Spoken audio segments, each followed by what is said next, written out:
মাত্র 30,000 টাকা এই আসামিরা ভাগ করে নিয়ে যায় এবং তারা জুয়া খেলার জন্য এবং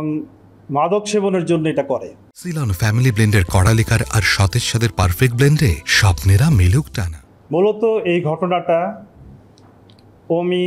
হাসিব, নিহাল এদের মাদকের টাকা এবং জুয়ার টাকা, অনলাইন জুয়া খেলতো তারা, এই জুয়ার টাকা সংগ্রহের জন্য তারা এই ছিনতাইয়ের পরিকল্পনা করে এবং এই ছিনতাইয়ের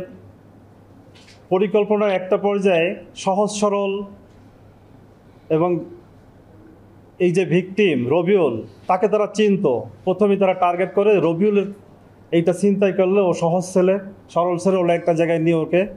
আমরা যদি মার্ডার করে ফেলি বা হত্যা করে ফেলি এবং অপরা ছিনতাই করে ও তেমন প্রতিবাদ করতে পারবে না এবং ছেলেটা একদম হ্যাংলা পাতলা, যে একে আমরা সহজভাবে আমরা ইয়ে করতে পারবো, কাবু করতে পারবো। সেইভাবে একটা পরিকল্পনা নিয়ে তারা এই কাজটা শুরু করে এবং যেদিনকে ঘটনাটা ঘটে 29/10/2023 তারিখে, সেদিনকে তারা বিকাল 2টার সময় ভিকটিম রবিউলকে প্রথম রাস্তায় পেয়ে বলে তুমি বিকাল 4টার সময় একটা জায়গায় আসতে বলে,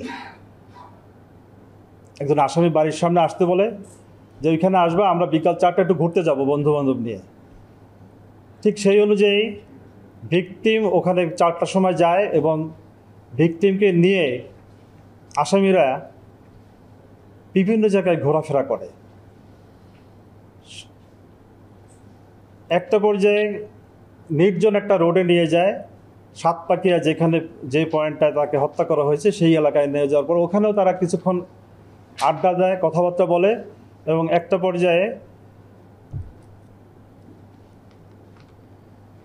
পর্যায়ে যে ড্রাইভার রবিউলের পাশে একজন বসে, বাকি দুজন পিছনে বসে এবং তারা তাদের কাছে লুকানো যে চাপাতি বের করে দুইজনে জড়ায় ধরে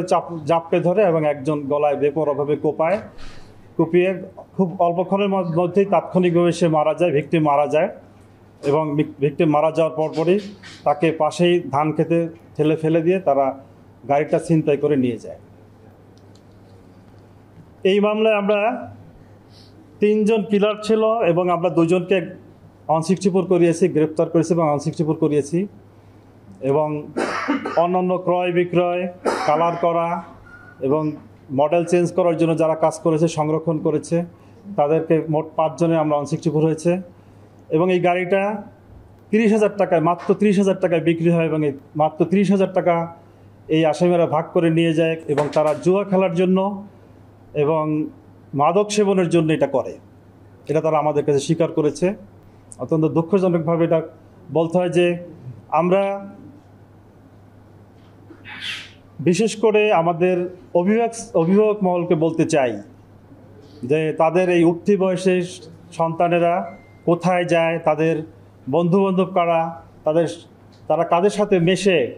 এই বিষয়গুলো তাদেরকে পর্যবেক্ষণে রাখতে হবে এবং তদারকি করতে হবে।